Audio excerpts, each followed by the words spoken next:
So a lot of people were talking about how at the turn of the year to 2019, Apple has officially missed their launch date for AirPower, which they said would be in 2018, even though no one brings up they said it was coming early 2018, which was already long gone. And on top of that, Apple had made intentional efforts to remove the mention of AirPower from their own website. It used to have a dedicated area under the iPhone section back when the iPhone 8 was launched, and that had been removed. And now the only way you can see even a glimpse of AirPower is under the music section of their website. And if you go under the AirPods tab, you will see a picture of AirPower, but again, no mention by name. All it says is optional wireless charging case not available. Essentially, they're using AirPower just to showcase that at some point we want to make AirPods that charge wirelessly. Doesn't necessarily say that AirPower is coming soon or AirPower is on the way. It's literally just a stock photo that they had on file so that they could demo what wireless charging AirPods would look like. And I've talked about it in the past, how I think AirPower needs to die. And in fact, it's a good thing that it doesn't come out, but we've got a lot of new subscribers here today. We've got a lot of new people that are still rocking the old meme, where's AirPower? And if I haven't killed it enough yet for you, allow me to do that today.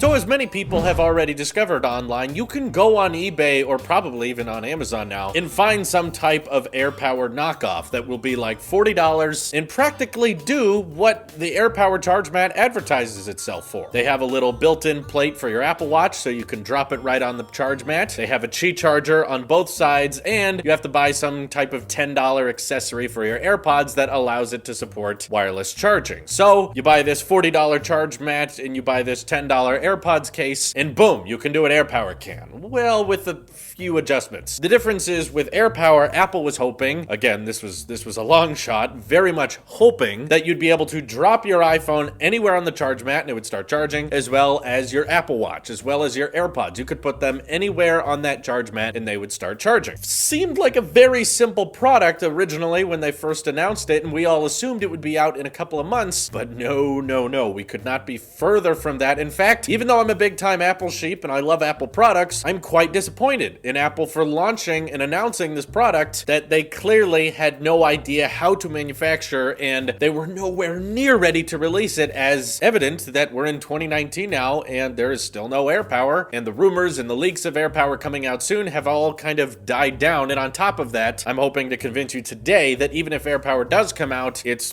gonna be stupid, and most people out there are probably gonna hate it anyway. The difference between the AirPower knockoffs that you can buy that simply charge your AirPods and your watch and your phone, you just have to put them in a specific location, and the ever so precious AirPower, which is so difficult to manufacture, is just that flexibility of where you drop it on like a quarter square foot of space, like this little charge mat. Okay, yeah, you can place it anywhere on there, versus the knockoff or the third-party options, which allow you to just drop it on there as well. You just have to have a slightly larger case, and it only costs $10 extra.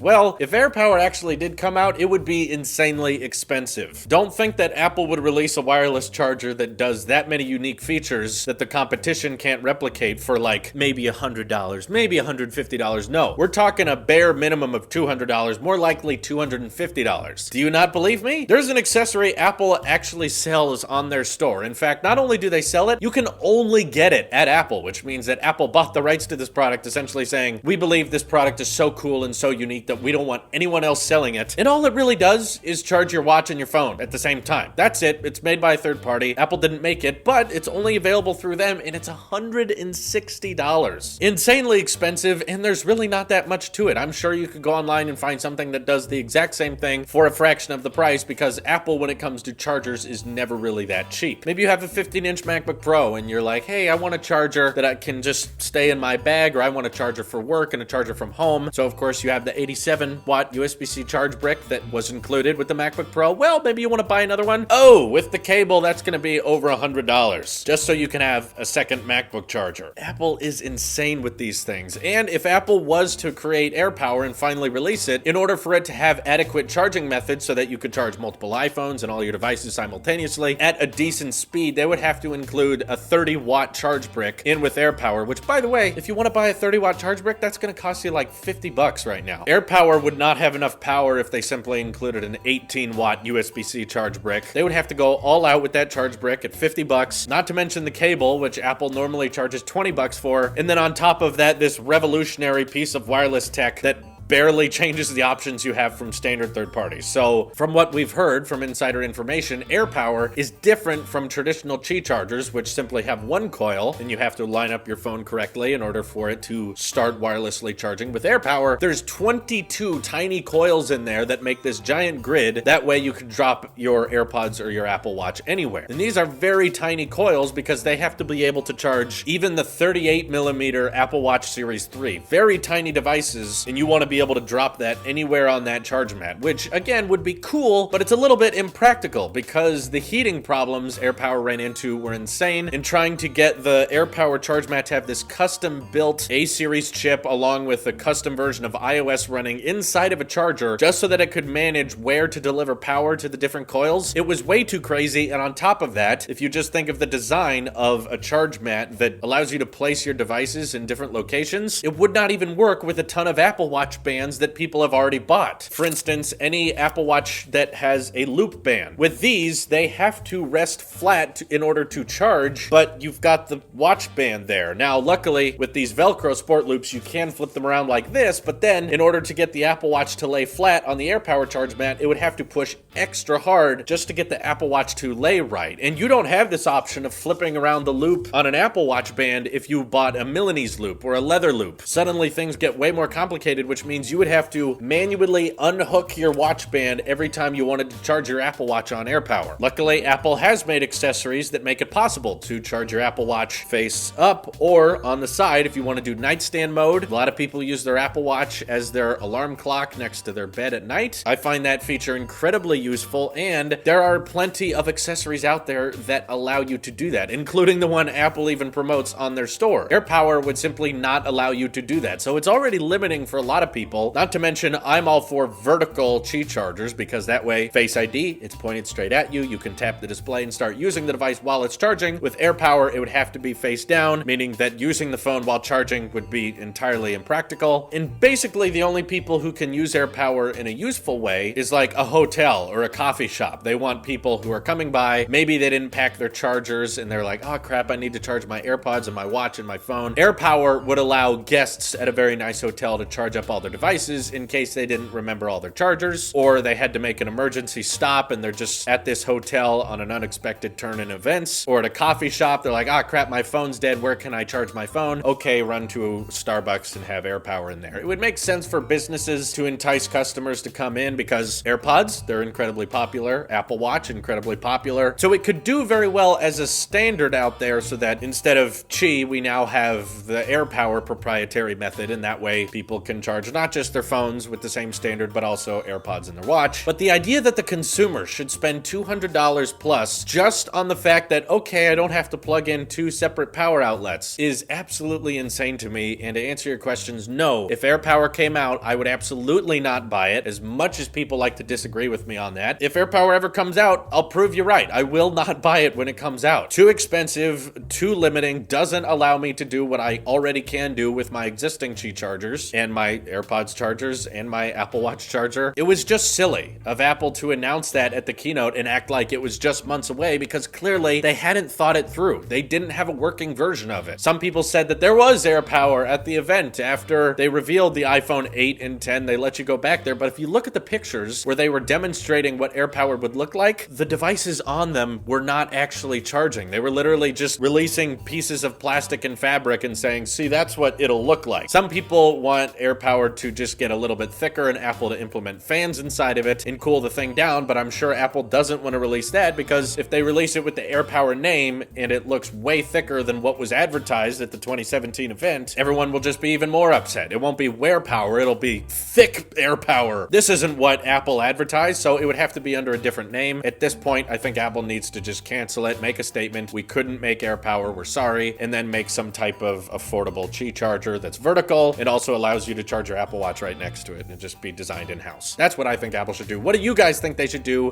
Let me know your thoughts on AirPower down in the comments below. This is your Apple Sheep here. I'll see you in the next one.